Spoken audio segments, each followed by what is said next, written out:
This video is on double replacement reactions, which are also known as double displacement reactions. And you will see that these are similar to single displacement, but single was where one element came in and switched spots. And here what you're going to see is two compounds are going to switch partners. So kind of this general one compound reacts with another compound to make two different compounds. So like I said, switch partners. So you could write this as compound plus compound. It's going to make two new compounds. So if we write this in letters like we did with single replacement, we have A and X plus B and Y. And what you'll see is A goes with Y and B goes with X. So A and X switch places.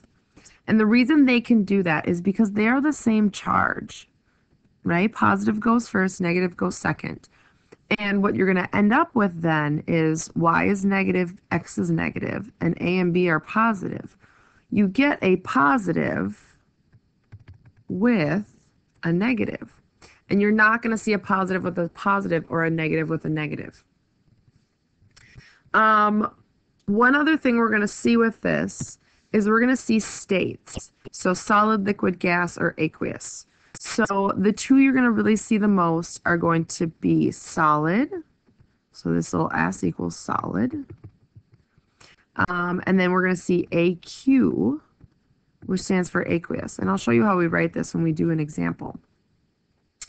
But aqueous means dissolved in water.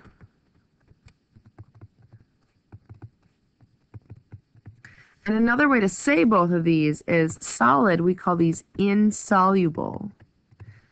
And aqueous means it is soluble. So the soluble with aqueous can be confusing with the S for solid, even though that is insoluble. But we're going to go through this and practice this more in class. But I wanted you to see this and have it written down in your notes as well. So these reactions like single replacement don't always happen. So what we're looking for is right here. Reaction will occur.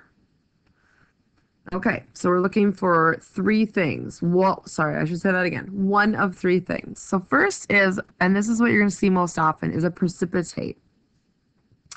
And a precipitate is that solid that forms. So when solid forms. And you've seen this in reactions where we've had like maybe a test tube and you've had your solution in there and kind of all this little solid stuff. And maybe it eventually sinks to the bottom. Sometimes it's throughout the whole thing at first. But that's a precipitate.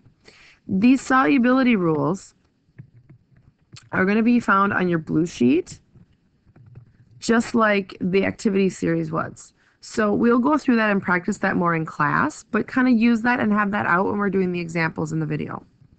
Another thing that could show that a reaction happened would be a gas that could be formed, and that gas could be CO2 or H2S typically, or it could be water.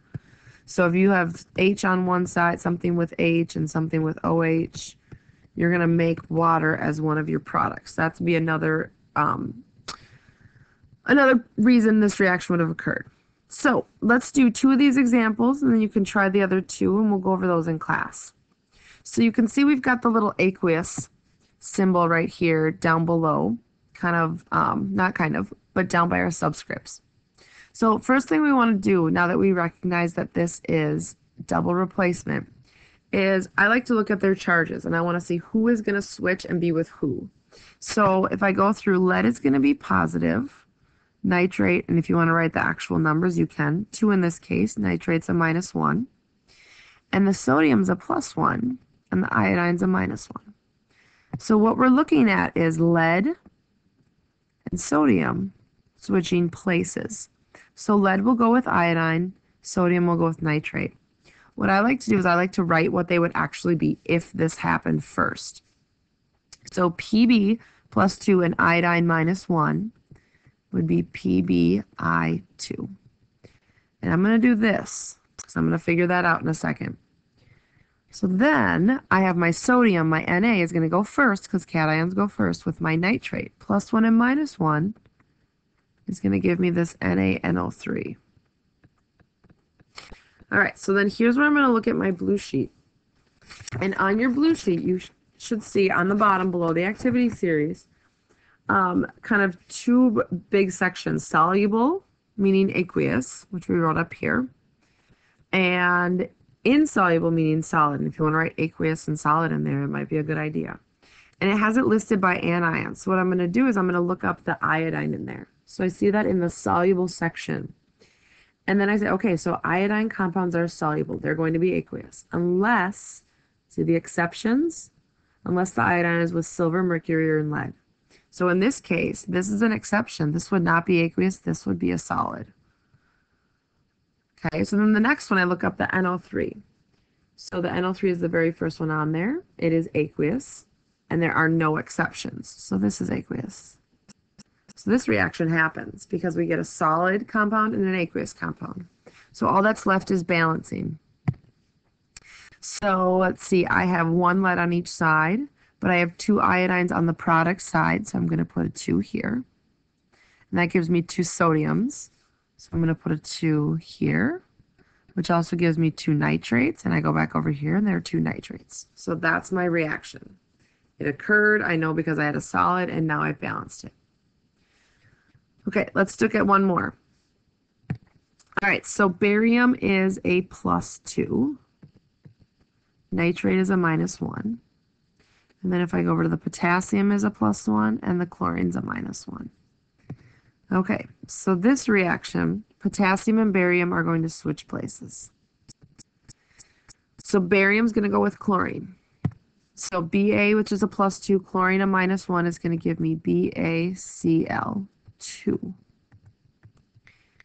Then my potassium and my nitrate are a +1 and a -1, and remember your cation goes first, so KNO3. So now I look at my solubility chart, and I'm going to look up the chlorine, the anion, always the negative part, and I see that it's aqueous, but the exceptions are silver, mercury, or lead, and I don't have silver, mercury, or lead with my chlorine, so this is aqueous.